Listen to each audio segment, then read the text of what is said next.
Se você me perguntar o que lembro da infância, posso dizer que lembro de muitas coisas. Tenho memórias muito vívidas da casa do rancho. Chamávamos assim, mas na verdade não ficava em um rancho, era um vilarejo e hoje está mais perto da cidade do que era naquela época.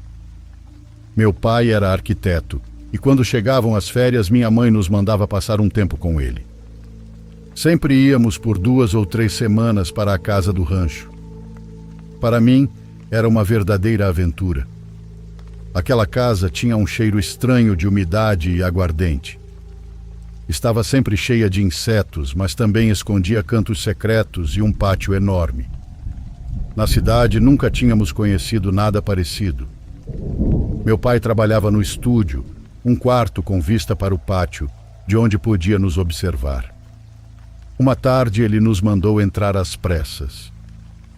Estava com o olhar fixo na janela aberta e pediu silêncio.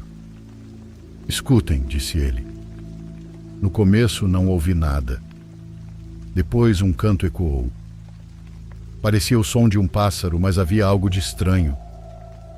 Era como se viesse de um alto-falante que vibrava entre o mato. Meu irmão disse que era o pássaro de ouro. Nós não fazíamos ideia do que ele queria dizer. Então ele saiu do estúdio, olhando para o fundo do terreno. Levantou a mão e apontou. Nós não vimos nada. Ele deu alguns passos e apontou de novo. Foi então que notamos. Dizer que era um pássaro de ouro é a forma mais curta de explicar. Não era exatamente um animal. Era como uma mancha luminosa que lembrava aquela que fica na visão quando se olha direto para o sol. Parecia isso, mas com forma de ave. O calor fazia tudo tremer, o muro, a árvore e o próprio ar. O pássaro batia as asas lentamente, virava a cabeça e bicava o tijolo onde estava pousado a poucos passos da rua. Nos aproximamos e o brilho começou a se desfazer. Havia entre aquela criatura e nós uma espécie de véu invisível. Quando dávamos um passo à frente, o animal desaparecia. Quando recuávamos, ele reaparecia. Meu pai se assustou com o que víamos e mandou que não chegássemos mais perto. Naquela noite ninguém tocou no assunto, mas nos dias seguintes vi meu pai sair várias vezes ao pátio. Ele olhava fixamente para o muro como se esperasse que a coisa voltasse. Até que certa manhã, enquanto tomávamos café, ouvimos novamente um som estranho vindo de uma caixa de som quebrada. Meu pai se levantou e foi até o estúdio, olhando para fora. Então ele o viu. Não era mais um pássaro. Agora parecia um peixe dourado vibrando em pequenas ondas. Meu pai disse que parecia feito de mercúrio, a coisa mais estranha que já tinha visto na vida. Levantei-me sem que ele percebesse e caminhei até o muro, onde o peixe flutuava. Sentia-se um zumbido, não um som, mas uma pressão no ar. Era um ruído que não se ouvia, mas que estava ali. Continuei andando até que a figura desapareceu, mas não parei. Fui até o muro, exatamente onde aquela coisa tremia. Coloquei a mão sobre o tijolo e senti uma descarga elétrica que percorreu meu braço. Gritei. O formigamento subiu até o ombro. Meu pai correu, examinou meu braço, fez perguntas, mas eu mal conseguia responder. Voltamos ao pátio, mas o peixe, ou o que quer que fosse, já não estava mais lá. Nunca mais o vimos, mas durante anos, toda vez que o sol batia no muro, a certa hora da tarde, aquele tijolo brilhava um pouco mais que os outros. As férias acabaram e nunca mais vimos aquela coisa. Tecnicamente, essa é o fim da história, porque voltamos a casa um ano depois, mas não houve nada. Nenhum sinal estranho e nada diferente. De vez em quando lembrávamos do peixe ou do pássaro de ouro, pois era e é uma das recordações que compartilhava com meu irmão. Às vezes eu perguntava: "Você lembra daquilo?" E nós dois caíamos na risada. Um dia fizemos 14 e 16 anos e nunca mais voltamos à casa do rancho. Paramos de ver nosso pai. Na verdade, nas férias já nem queríamos ir. Preferíamos ficar na cidade, sair com amigos, ir a festas e fazer encontros. Não fazia sentido se trancar numa casa afastada de tudo e a horas da civilização. Os anos se passaram e em 2020, meu pai nos ligou numa tarde apenas para perguntar se lembrávamos do pássaro de ouro. Claro que eu lembrava, embora não pensasse nisso havia muito tempo. Então ele disse que ainda ia para aquela casa trabalhar e que lá entre o calor e o silêncio conseguia se concentrar melhor. Acho que já não usava lápis e papel, mas sim o computador. De qualquer forma, continuava sozinho. Completamente sozinho. Até que percebeu que havia uma criança dourada no pátio. Ela não fazia barulho como o pássaro. Ficava lá no fundo do terreno, como um holograma feito de um brilho solar em forma humana. Meu pai descreveu como se o ar ao redor daquilo se curvasse, como se o calor a desenhasse. Um menino, disse ele. Um menino que brilhava. E esse menino, segundo ele, o lembrava muito de mim quando criança. Às vezes ele saía do escritório e se sentava num banco para observá-lo brincar. Dizia que sentia que se gritasse o meu nome, o menino correria até ele e o abraçaria, mas nunca teve coragem. Só ficava olhando aquele reflexo por horas, até o sol descer atrás do morro. Concentrou-se tanto que começou a achar que aquele ser podia ler seus pensamentos. Em silêncio, pedia que o menino fizesse com que eu ligasse para ele. Não ousava se aproximar, com medo de que desaparecesse como o pássaro e o peixe. Anos depois, meu pai formou outra família. Teve novos filhos e também os levou para a casa do rancho. Mas a eles proibiu de se aproximar daquela parte do pátio. Mandou erguer uma cerca baixa, só para marcar o limite. Um dia as crianças levaram um cachorro. O animal pulou o reflexo, pois chamava muito a atenção dele. Pobre bicho. Foi encontrado no fundo do pátio, de patas para cima, já rígido. Ataque cardíaco, disse o veterinário. Nada indicava outra causa. Dias depois, quando meu pai ficou sozinho, saiu ao pátio ao anoitecer para ver se o menino voltava a aparecer. Mas o que encontrou foi um cachorro, idêntico ao que havia morrido no fim de semana anterior. Não foi preciso ninguém explicar. Aquela coisa, o que quer que fosse, tomava a forma do que tocava. Meu pai disse que quis testar. Naquela noite atravessou a cerca e caminhou até o fundo do terreno. Abaixou-se e tentou tocar o chão onde o animal estava. Sentiu uma descarga que o lançou para trás. Ele ficou encolhido, olhando para o céu. Pela primeira vez em muitos anos, olhou diretamente para o alto e viu um círculo de luzes. Luzes tênues que desciam lentamente, até ficarem tão brilhantes que o envolveram por completo. Eu não sabia se acreditava. O que tínhamos visto quando crianças parecia mais uma fantasia do que qualquer outra coisa, mas ele parecia levar tudo muito a sério. Contei ao meu irmão. Ele não conseguiu se conter e começou a chorar.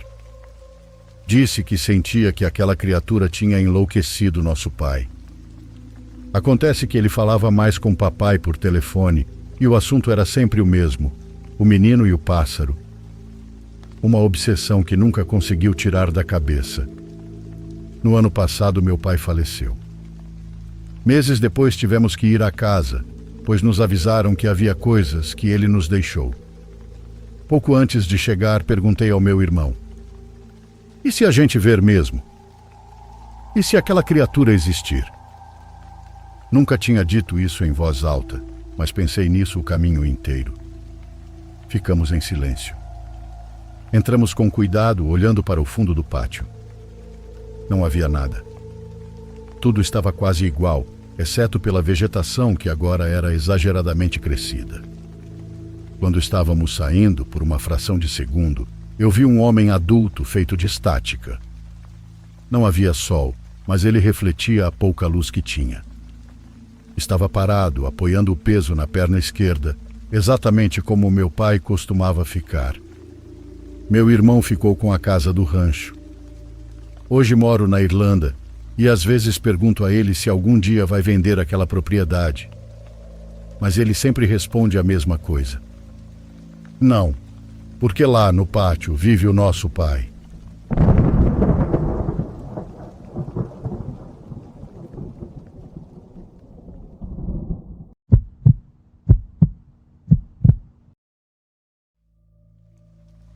Tenho um tio chamado Santiago e ele começou a trabalhar como caminhoneiro desde muito jovem.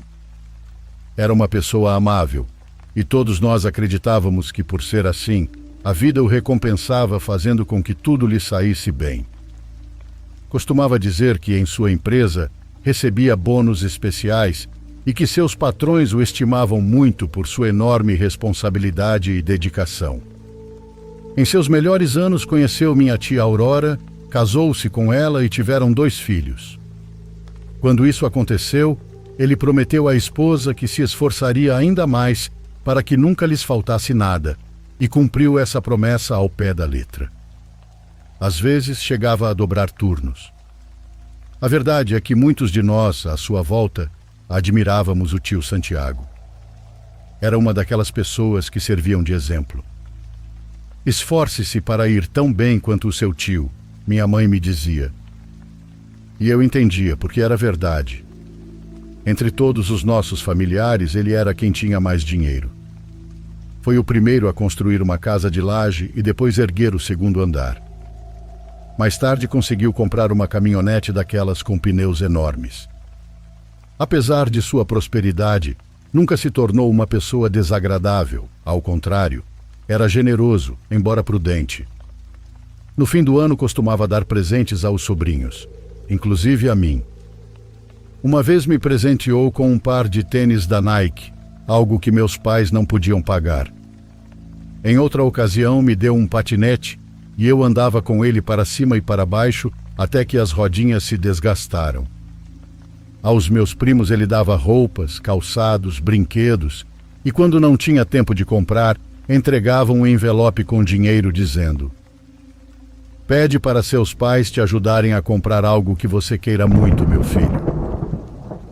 A maneira como o tio Santiago se comportava era quase a de um apóstolo, e ninguém tinha algo ruim a dizer dele. Mas tudo mudou numa tarde, por volta das 6 horas. Várias viaturas chegaram à sua casa e ele foi levado algemado. A última vez que o vi, estava dentro de um carro da polícia, olhando pela janela com uma expressão triste. Do lado de fora, minha tia gritava desesperadamente, afirmando que era um erro e que não podiam levar seu marido. Ninguém lhe deu ouvidos. Pelo contrário, os policiais atiraram de casa junto com os filhos, meus primos, e mandaram que esperassem do lado de fora. Depois de um tempo, um policial saiu carregando uma caixa como uma de sapatos. Atrás das viaturas foram minha tia, meu pai e outros familiares. Eu ainda acreditava, até o último instante, que voltariam com meu tio e tudo se resolveria como um terrível mal-entendido. No entanto, isso não aconteceu. Santiago nunca mais voltou. Foi condenado a 40 anos de prisão e, se tivesse sorte, sairia de lá já idoso. A razão? Algo que ninguém poderia imaginar. Algo que destruiu completamente a imagem de boa pessoa que todos tínhamos dele. Segundo sua própria confissão, alguns anos depois de começar a trabalhar como caminhoneiro, uma quadrilha o abordou com uma proposta que ele não conseguiu recusar. Em cada viagem, deveria transportar mulheres. Não importava se eram jovens ou adultas, apenas não podiam ser idosas. Com o pretexto de dar carona, as vítimas subiam inocentemente no caminhão daquele homem de aparência gentil e nunca mais eram vistas. Ele as entregava em um ponto da estrada, a 5 quilômetros de onde morávamos, onde os criminosos iam buscá-las, pagavam a Santiago e partiam com a mulher sem deixar rastros. O trabalho era simples. Santiago nem sequer as tocava. Oferecia água com comprimidos para dormir e, quando não tinha, colocava o remédio no café que sua esposa preparava para que ele não dormisse ao volante. Quando a vítima apagava, ele ligava para um número específico e dizia: A carga está cheia.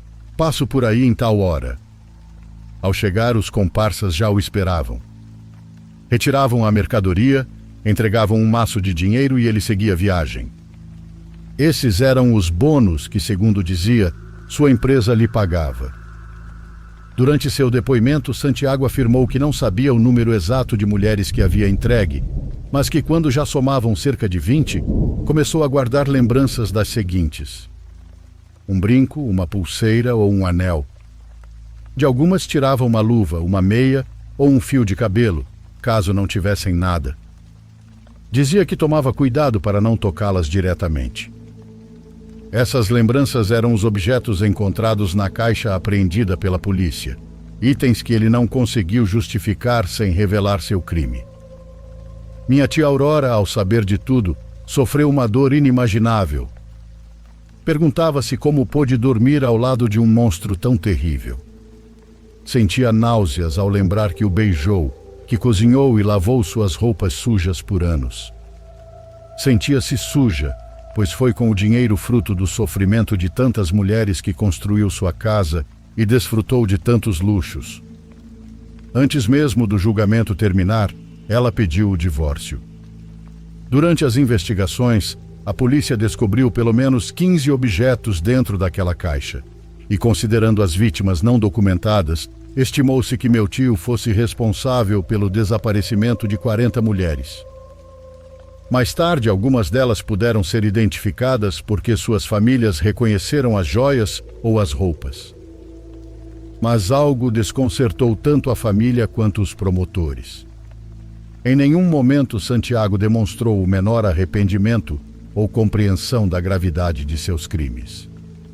Eu não o vi, pois não me permitiram ir ao tribunal nem ao presídio.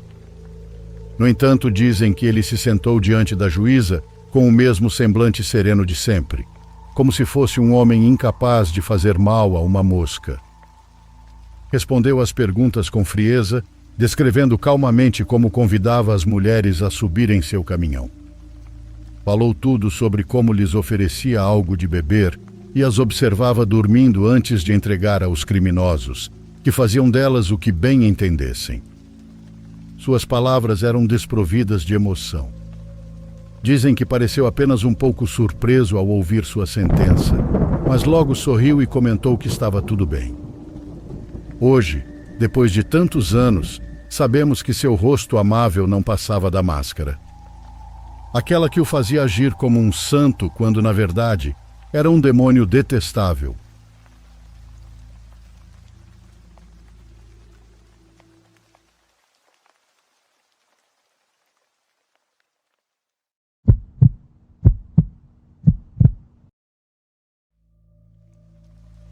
Quando nosso filho nasceu, há 3 meses, a gente mal dormia. Eu e o André passávamos as noites trocando fralda e checando se ele estava respirando. Foi por isso que compramos a babá eletrônica. Um modelo francês desses com câmera HD, visão noturna e aplicativo no celular.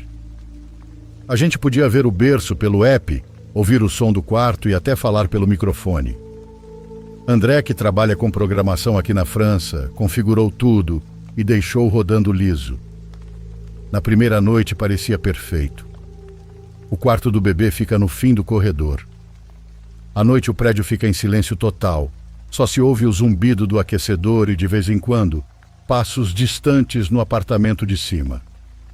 Quando o bebê dormia, a gente ficava na sala com o app aberto, só observando.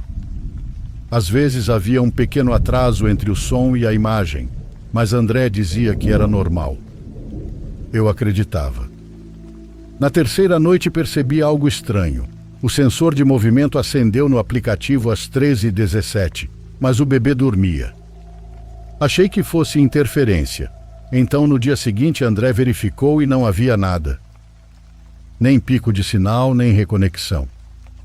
Ele apenas reiniciou tudo e seguimos. Com o passar das semanas, as notificações começaram a chegar em horários aleatórios. Movimento detectado às 2h40 da manhã. Som detectado às 4h11. Quando eu abri o vídeo, via só o berço e o nenê quietinho. Às vezes havia um ruído de fundo, mas era difícil de definir. Uma vez achei que fosse o aquecedor, mas o som vinha do microfone da câmera, não do quarto. Uma madrugada acordei com o celular vibrando. Eram 3h08 da manhã. Toquei na notificação e vi o berço em preto e branco. O bebê respirava devagar, mas o que me gelou foi um ruído logo depois. Parecia uma voz arrastada, muito próxima do microfone, dizendo algo que não entendi. Chamei o André, ele escutou e ficou em silêncio. Recuou um pouco e perguntou: "Você falou pelo app?" Eu neguei. O microfone estava desativado. No dia seguinte, ele olhou tudo de cabo a rabo e disse que nenhum desconhecido acessou o dispositivo. Só a gente. Mesmo assim, ele trocou todas as senhas e ativou a autenticação dupla. Achei que fosse paranoia, mas aceitei. 3 dias depois, estávamos jantando e o aplicativo notificou o movimento às 9h40 da noite. O bebê estava no nosso colo. A câmera mostrava o quarto vazio, mas algo cruzou rapidamente a lente. Parecia um borrão claro, como se alguém passasse entre o berço e a parede. André pausou o vídeo, retrocedeu e ainda assim era impossível definir o que era. Tentamos recriar a iluminação, o reflexo e nada fazia sentido. O mais incômodo veio depois.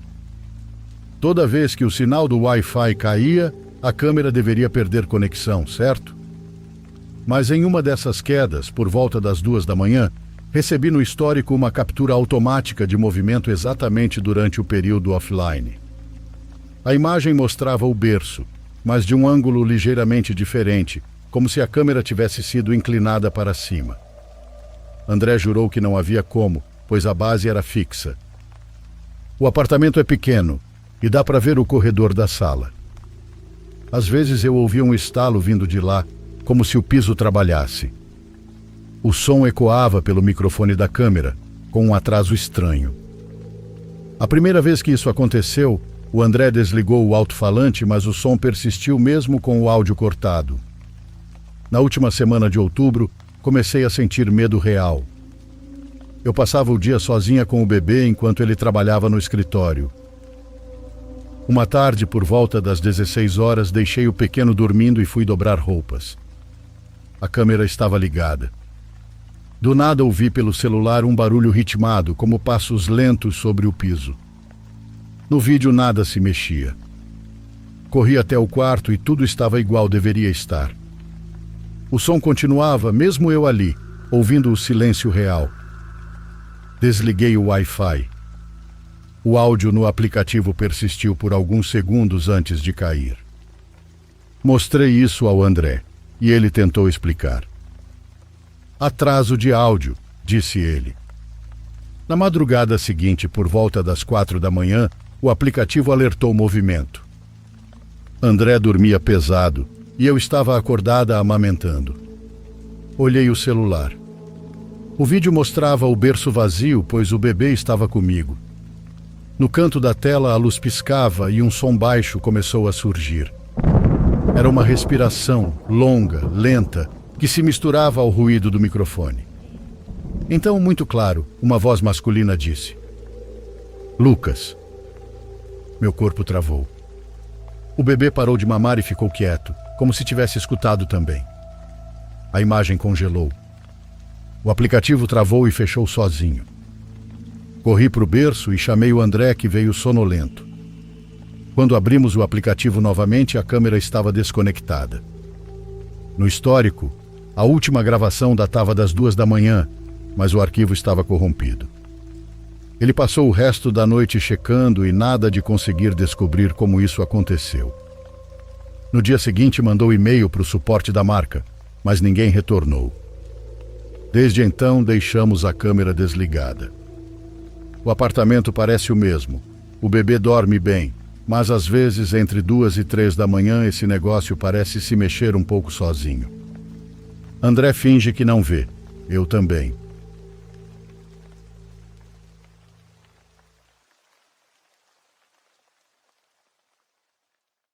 Por favor, curta e se inscreva se você estiver gostando. Agora continuamos.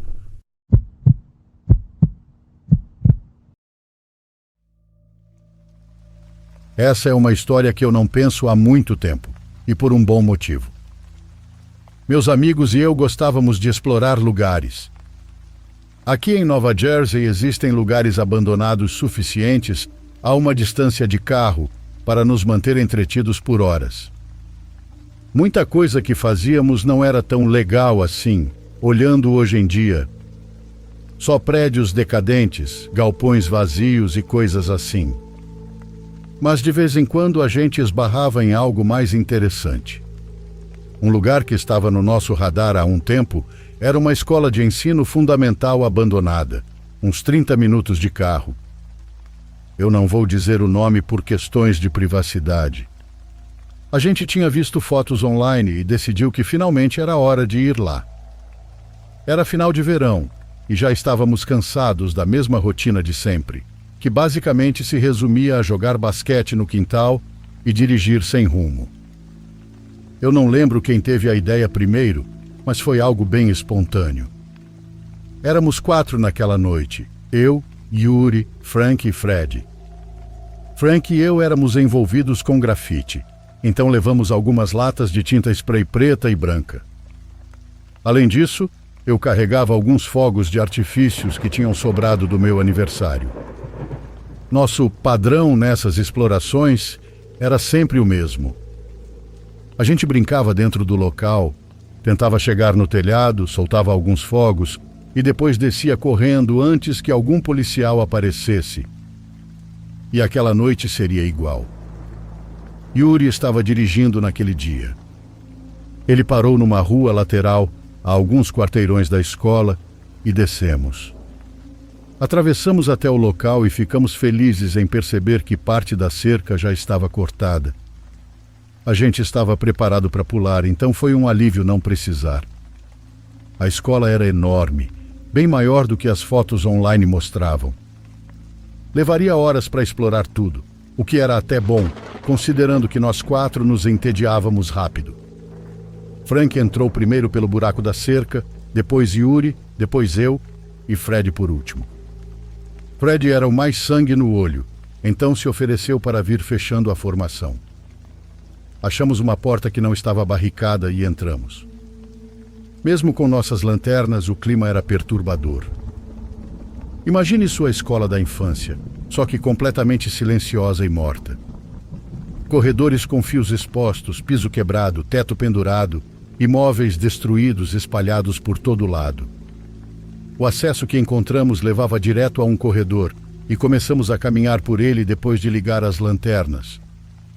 A gente tinha lanternas muito potentes, algo que tínhamos certo orgulho, sem motivo real. Quando digo potente, é potente mesmo.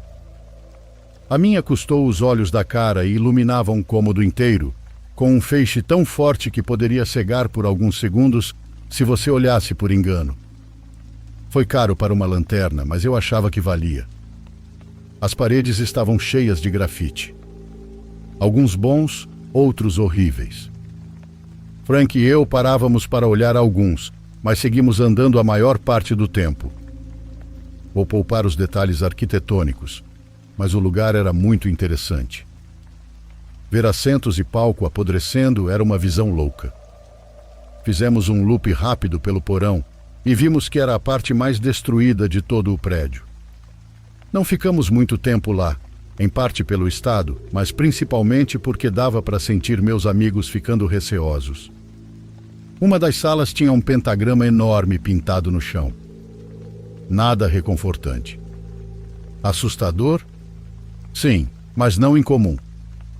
Quem faz exploração sabe que isso aparece em vários lugares. Não demos importância e subimos para o segundo andar. Uma das salas tinha uma parede completamente branca, praticamente uma tela virgem. Frank e eu abrimos um sorriso. Começamos a pintar enquanto Yuri e Fred disseram que iriam explorar mais o andar e tentar achar acesso ao telhado. Eles sumiram num dos corredores escuros enquanto continuamos no grafite. Quando terminamos o primeiro painel, Frank quis continuar pintando outro trecho, então eu saí da sala para ver alguns trabalhos legais pelos corredores próximos. Depois de uns 5 minutos observando arte, ouvi Frank gritar atrás de mim.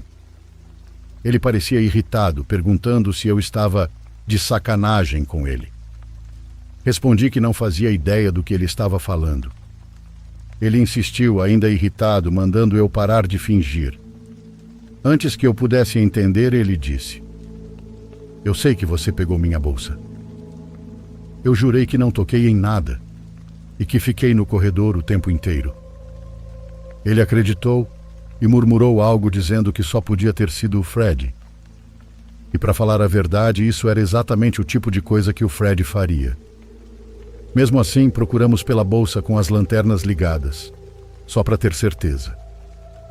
Porém, a bolsa sumiu. Não dava para continuar pintando sem ela, porque todas as tintas sobrando estavam ali dentro. Então decidimos procurar os outros, que provavelmente já estavam no telhado. Subimos o máximo que as escadas permitiram, mas não levavam ao teto. Andamos pelos corredores entrando em salas aleatórias tentando achar algum acesso.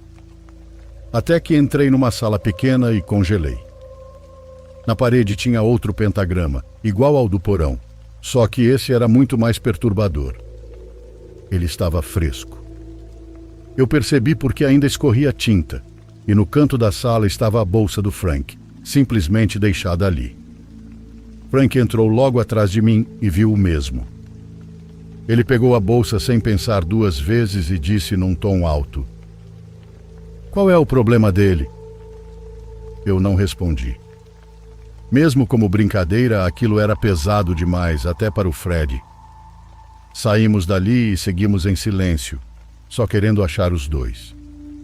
Foi então que ouvimos passos correndo na nossa direção. Era Fred e Yuri desesperados, indicando com o braço para seguirmos eles. Não deu nem tempo de ficar bravo com Fred, então a gente só correu. Existe uma regra básica que se alguém manda correr, você corre. Enquanto corríamos, Yuri tentava explicar algo, mas eu não conseguia entender nada com o barulho. Só entendi que estávamos fugindo provavelmente de mais de uma pessoa. Tentamos encontrar a saída, mas o prédio era um labirinto, principalmente naquela situação. Depois de um tempo correndo, paramos num canto para recuperar o fôlego, numa parte do prédio que parecia totalmente diferente do restante. Todos concordamos que se encontrássemos qualquer escadaria e descêssemos alguns andares, eventualmente acharíamos a saída. Não parecia haver ninguém atrás da gente naquele momento, então decidimos avançar devagar e em silêncio. Achamos uma escadaria. Descemos uns 2 andares e quando chegamos no que todos acreditamos ser o térreo, começamos a caminhar pelo corredor, achando que já tínhamos escapado. Mas então ouvimos um chiado. Um chiado contínuo e agressivo, a melhor definição que consigo dar. Parecia alguém tentando imitar um gato. Ficamos parados, torcendo para quem quer que estivesse ali não ter nos percebido. Enquanto recuávamos lentamente, ouvimos uma voz vindo da escuridão à nossa frente. "Eu devia ter te cortado quando tive a chance", disse quase gritando. Não pensamos e corremos imediatamente. E dessa vez eu ouvi claramente vários passos atrás de nós. Isso deixou tudo 10 vezes mais assustador do que já estava. Eles gritavam coisas absurdas, dizendo que iam matar a gente e que todas as saídas estavam bloqueadas. Foi o momento mais assustador da minha vida. Eu pensei que teríamos que voltar para os andares de cima para nos esconder em algum lugar, mas Yuri de alguma forma virou no corredor certo. E lá na frente estava a porta principal por onde tínhamos entrado. Continuamos correndo mesmo depois de sair do prédio e só paramos no carro. Yuri acelerou e mesmo olhando para trás, não dava para ver nada por causa da escuridão. Não íamos ficar ali esperando nada. Enquanto dirigíamos para longe, Fred contou o lado deles da história. Ele disse que depois de não encontrarem acesso ao telhado, haviam descido um andar procurando pela gente. Fred começou a ouvir um barulho metálico vindo de uma das salas, achando que era a gente. Eles entraram e viram 3 pessoas encapuzadas sentadas em círculo, inclinadas sobre algo no chão. Segundo Fred, parecia que estavam destroçando alguma coisa morta.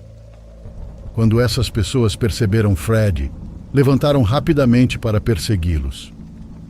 Yuri e Fred correram de volta para o 4º andar tentando despistar, e foi lá que encontraram eu e Frank. Mas tinha muita coisa que não fazia sentido.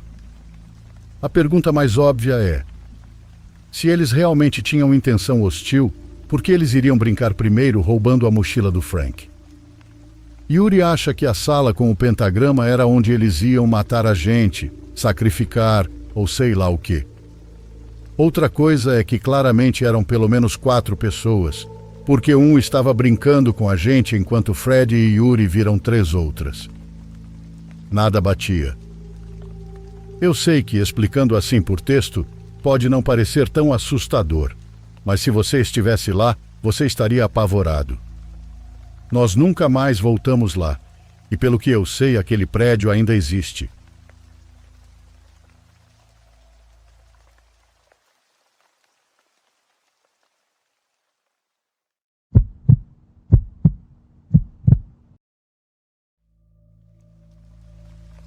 Isso aconteceu há pouco mais de 5 anos. Eu tinha acabado de me mudar para minha primeira casa, onde, aliás, já não moro mais. Na época, eu vinha de um longo período morando em um pequeno apartamento no centro. Era um lugar conveniente, mas eu já estava cansado do barulho constante do trânsito, das calçadas sempre cheias e da sensação de que eu conseguia ouvir meus vizinhos respirando através das paredes. Eu já não era mais um garoto e estava pronto para algo mais tranquilo. A casa que acabei alugando era pequena, nos arredores de uma cidade rural, escondida atrás de um trecho de pinheiros. Não havia muito o que dizer sobre ela, porque o lugar em si era bem simples. 2 quartos pequenos, uma cozinha antiga e um banheiro apertado. Mas era pacífico. Os vizinhos mais próximos moravam a uma boa distância, longe o suficiente para não se ver e definitivamente longe o bastante para não se ouvir. Encontrar trabalho por ali foi o mais frustrante, mas eventualmente consegui um emprego. Entre os longos turnos e o cansaço constante, eu não tinha muita rotina. Basicamente vivia de comida pronta e mantinha-me isolado. Nenhuma vida social digna de nota, o que sinceramente não me incomodava. Naquela noite em particular, eu tinha acabado de chegar do trabalho, por volta das 9h45. Tinha sido um daqueles turnos mentalmente exaustivos, em que tudo o que você quer é comer e sentar em silêncio. Tirei as botas, troquei de roupa e pedi comida de um restaurante que já conhecia. Não havia aplicativos de entrega que cobrissem aquela região, então as opções eram limitadas e dependiam exclusivamente dos lugares dispostos a dirigir até lá. Era pouco depois das 10 horas quando a campainha tocou. Lembro-me de pensar: caramba, foi rápido. Fui até a porta da frente e olhei pelo olho mágico. Havia um homem parado ali, vestindo um moletom com capuz e jeans, mas ele não tinha nenhuma comida com ele. Nenhuma sacola, nenhum recibo e nada que lembrasse um entregador. Eu devia ter percebido o que estava acontecendo, mas minha mente estava cansada, funcionando no automático, e não raciocinei direito. Contra o meu melhor julgamento, abri a porta só um pouco, mantendo a corrente de segurança presa. Perguntei se ele estava ali com a comida. Ele ficou em silêncio por alguns segundos e então assentiu, dizendo algo sobre querer confirmar o pedido antes de pegá-lo. Foi nesse momento que caiu a ficha. Disse a ele de forma direta que se ele não trouxesse a comida até a porta, eu chamaria a polícia. Em vez de responder, ele murmurou algo baixo e se virou, caminhando de volta pela entrada de cascalho até desaparecer na escuridão. Fiquei ali parado, pensando se deveria ligar para alguém, mas decidi não fazer nada, e até hoje acho que foi a decisão mais sensata. Mesmo assim, o estômago já estava embrulhado. Fechei a porta, tranquei e em seguida liguei para o restaurante. O gerente atendeu e depois que expliquei o que havia acontecido, ele me disse que o pedido ainda nem tinha saído para entrega. Foi nesse instante que tudo fez sentido. Quem quer que estivesse na minha porta era um estranho com a intenção de assaltar a casa, ou talvez algo pior. Deus sabe o que se passava na mente daquele sujeito. Liguei para o número de emergência não prioritário da polícia e relatei o ocorrido. O atendente me orientou a ficar atento e disse que registraria o caso para as viaturas. Não era algo urgente o bastante para um envio imediato, mas seria anotado. Isso me pareceu justo, já que nada havia acontecido de fato e provavelmente o sujeito já tinha ido embora. Uns 20 minutos depois, o entregador verdadeiro chegou.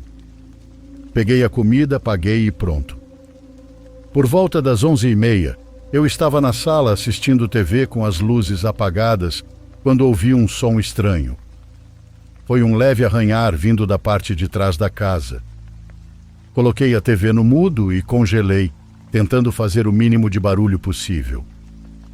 Após alguns segundos agonizantes de silêncio, o som se repetiu. Era na porta dos fundos. Eu tinha certeza. Fiquei olhando fixamente para ela e, para meu horror, a maçaneta se moveu levemente algumas vezes. Alguém estava testando a tranca. Sem pensar duas vezes, disquei para a polícia e relatei o que estava acontecendo. Peguei uma faca de cozinha e me tranquei no quarto, ainda tentando ser o mais silencioso possível. Depois de uns 15 minutos eternos, um policial anunciou sua presença na porta da frente. Corri para deixá-lo entrar.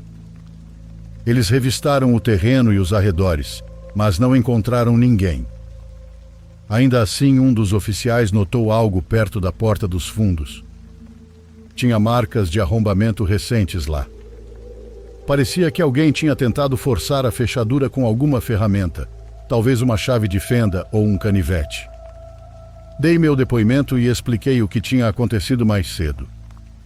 Os policiais disseram que aumentariam o patrulhamento temporariamente, mas fora isso não havia muito o que fazer.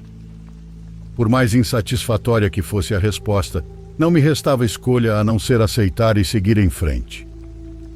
Seria mentira dizer que dormi tranquilo depois disso, mas os dias seguintes passaram sem incidentes. Convenci-me de que o sujeito jamais voltaria depois de a polícia ter sido chamada 2 vezes, e de fato, ele não voltou. Até que algumas noites depois acordei no meio da madrugada com o som de sirenes. Sirenes de polícia. Não estavam muito perto, mas o bastante para me despertar assustado.